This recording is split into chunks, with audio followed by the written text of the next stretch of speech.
Shalom. Ada sukacita? Puji nama Tuhan. Bapak Ibu yang dikasihi oleh Tuhan Yesus, kita belajar firman Tuhan. Pada saat ini, mari kita membuka firman Tuhan di dalam Kolose pasal 2, ayat 1 sampai dengan 9. Kolose pasal 2, ayat 1 sampai dengan 9. Haleluya. Jemaat yang dikasihi oleh Tuhan Yesus Kristus, firman Tuhan kepada kita hari ini adalah hidup berakar di dalam Yesua. Sekali lagi tema kita hidup berakar di dalam Yesua. Ya. Nah, pertanyaannya adalah ini. Mengapa kita harus berakar di dalam Dia, di dalam Yesus Kristus? Saya catat ada 3 sebab. Sebab yang pertama adalah ayat 2b. Dan saya baca semuanya ayat 2 ini. Dan saya ulangi nanti sebab itu. Supaya hati mereka dapat dihiburkan dengan dipersatukan bersama di dalam kasih dan ke dalam segala kekayaan tentang jaminan sempurna dari pengertian kepada pengenalan rahasia Elohim dan Bapa serta Hamasya. Saudara-saudara yang dikasihi oleh Adonai Yesus Hamasya, oleh Tuhan Yesus Kristus, inilah sebab hanya ada di dalam Yesus Kristus segala kekayaan tentang jaminan sempurna dari pengertian kepada pengenalan rahasia Elohim dan Bapa kita yang kita muliakan di dalam surga. Ini sebab yang pertama. Sebab hanya di dalam Hamasya ada segala kekayaan tentang jaminan yang sempurna. Tidak ada di luar itu. Maka Paulus coba menjelaskan kepada jemaat di Kolose dan juga kepada kita saat ini firman Tuhan yang telah disampaikan oleh Paulus itu. Menjelaskan supaya kita berakar. Nah, untuk berakar di dalam Yesus Kristus atau Yesus Hamasya, pertama-tama dilakukan adalah menerima. Yang pertama-tama dilakukan apa? Menerima Kristus Yesus atau Hamasya Yesua. Menerima Dia. Menerima Dia sebagai apa? Menerima Dia sebagai Raja di dalam hidup kita. Kenapa saya katakan sebagai Raja? Kalau Raja adalah penguasa. Dia menguasai hidup kita. Dan di atas Raja itu adalah Tuhan. Berarti kita menerima Dia sebagai Tuhan dan penguasa hidup kita. Menerima Yesus Hamasya itu sebagai Tuhan dan Raja yang berkuasa dalam hidup kita. Artinya apa? Dia yang berkuasa di dalam hati kita, bukan kita yang berkuasa dalam hidup kita. Kenapa kita sulit bertumbuh, tidak diubah-ubah pola pikir kita? Karena kita masih yang berkuasa, yang bertata di dalam hati kita. Ini saya berikan contoh. Bapak Ibu, ini kursi. Nah, biasanya orang yang belum hidup di dalam Kristus, maka dia ada di bawah. Ada di luar kursi ini, ada di bawah. Tapi orang itu di luar Kristus. Jadi dia berada di mana? Ada di bawah kursi. Tapi kalau orang Kristen, dia ada di kursi. Orang Kristen, itu bedanya. Orang Kristen. Ada dia bertata duduk di kursi. Itu orang Kristen. Nah, yang berkuasa di situ siapa? Dia. Dia yang menguasai kursi ini. Dia berduduk di atas kursi ini. Kursi ini adalah miliknya. Itu orang Kristen, baru orang Kristen. Tapi kalau orang Kristen yang sudah menerima Kristus, dia harus pindah di atas tahtanya. Dia harus pindah di atas kursi ini. Dan dia dipersilakan duduk di situ siapa? Kristus. Maka yang bertata di atas kursi ini bukan lagi saya. Yang duduk di sini, yang berhak di sini di atas kursi ini bukan saya, tapi Yeshua HaMashiach. Sehingga seluruh hidup saya yang ada di dalam kursi ini, Yeshua HaMashiach yang mengendalikannya. Dia yang mengendalikan.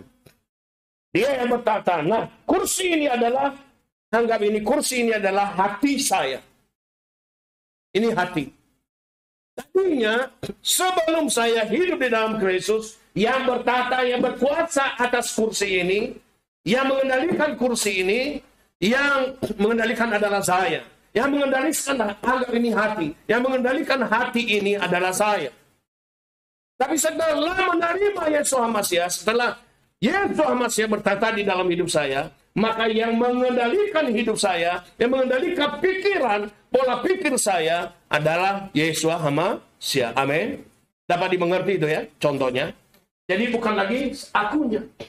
Makanya sekalipun ada hal-hal yang tidak sesuai dengan pikiran saya, harus yang kita lakukan adalah yang sesuai dengan pikiran Kristus. Makanya Paulus katakan di dalam Filipi, hendaklah engkau berpadanan dengan pikiran Yeshua HaMashiach. Karena dalam rupa Elohim, dia telah mengambil rupa manusia, dan dia menghambakan dirinya, bahkan mati, sampai dikuburkan. Dan dia bangkit. Jadi pola pikir Kristus itu yang membuat saya juga mampu mengendalikan diri.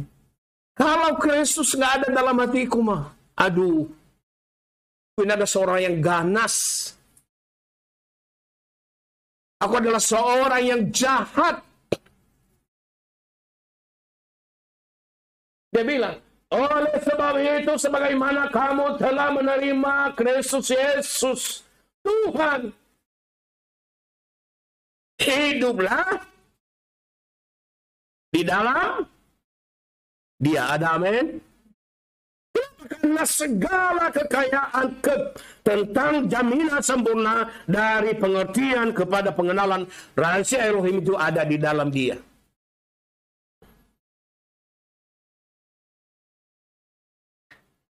Dan di dalam Yohanes 12 ayat 48, Yesus sendiri berkata begini, siapa yang menolak aku dan tidak menerima firmanku, ia mendapatkan dia yang menghakiminya, yaitu firman yang telah kuucapkan. Dia itulah yang akan menghakiminya pada akhir zaman. Jadi, nggak usah gusar kalau ada orang yang menolak Yesus. Kenapa? Yang menghakimi dia nanti adalah firman yang telah Yesus katakan.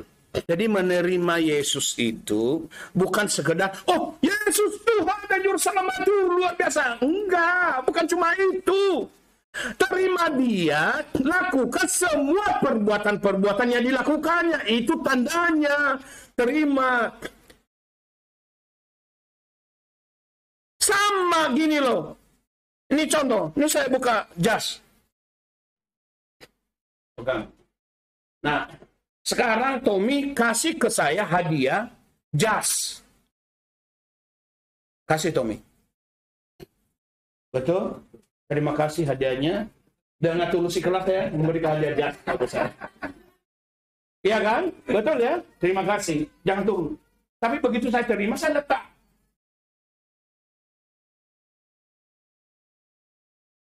Ikhlasnya nggak saya menerimanya? Baiknya gimana? Kasih ke saya, maka begitu dia kasih, saya pergunakan. Saya pergunakan. Baru sah bahwa benar kebutuhan yang saya pakai. Betul, terima kasih. Silakan duduk.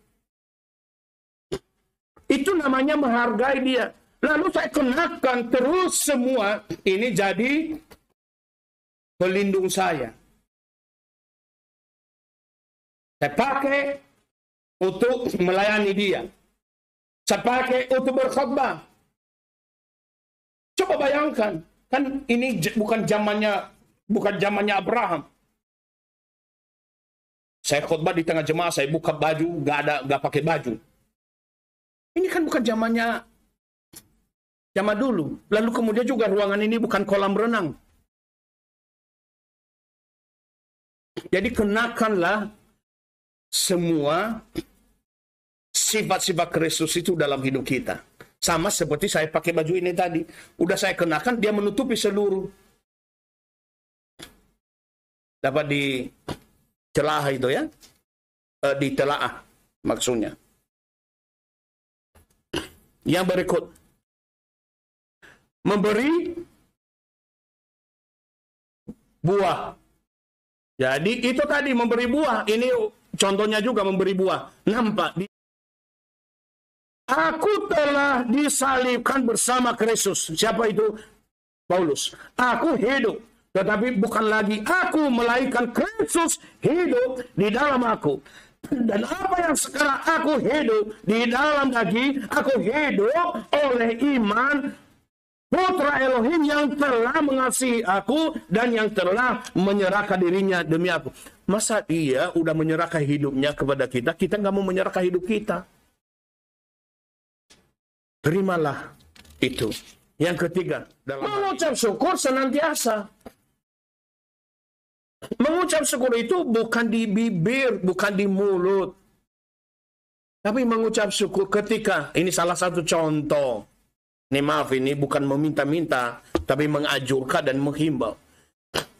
Majelis bendahara udah berikan laporan, Pak, minus keuangan gereja kita sekarang. Minus kebutuhan kita sekarang. Maka jemaah rame-rame setiap bulannya sesuai dengan kemampuan masing-masing mengucap syukur dengan cara memberi kepada Tuhan. Tapi Tuhan itu bukan tukang parkir. Ngerti maksudnya? Tuhan Yesus bukan tukang parkir yang memarkir motor kita, memarkir mobil kita. Kalau tukang parkir kan kita beri kepada dia berapa? Rp2.000, Rp3.000. Bahkan kadang-kadang ada ada yang punya mobil, saya perhatikan. Dia berikan kepada tukang parkir ikhlas. Udah ambil aja kembaliannya dah. Ambil aja kembaliannya Mas. Dia kasih 10.000. Jadi kita nggak boleh memberi kepada Tuhan seperti Tuhan itu tukang parkir yang mengumpulkan uang parkiran. Tuhan mah nggak butuh duit kita. Yang butuh duit kita siapa? Gereja.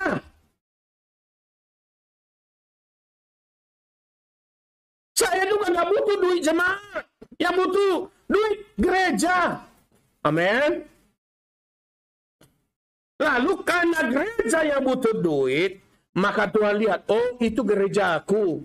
Oh jemaat di gereja ini, oh jemaatku itu rupanya mengerti mengucap syukur. Kalau begitu aku limpahkan kepadanya lagi, aku memberkati segala pekerjaannya. Aku hindarkan dia dari segala kerugian. Aku hindarkan dia dari segala halangan. Aku hindarkan dia dari segala belalang pelahap. Orang-orang yang mengucap syukur sesungguhnya akhir hidupnya tidak akan menderita. Sesungguhnya akhir hidupnya tidak akan berkekurangan.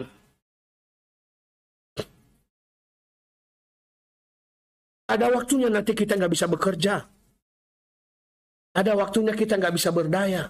Dan pada saat kita nggak bisa bekerja, nggak bisa berdaya itu, kita nggak akan menjadi peminta-minta. Kita nggak akan menjadi orang-orang yang berkekurangan. Dia selalu cukupkan. Ada amin? Jadi hidup itu jangan cuma pikirkan sekarang. Tapi hidup itu pikirkan bagaimana ke depan. Nantinya tetap aku sukacita, tetap aku bahagia. Dengan hidup benar mulai dari sekarang. Yang keempat, menjauhkan diri dari pengaruh duniawi. Menjauhkan diri dari pengaruh duniawi.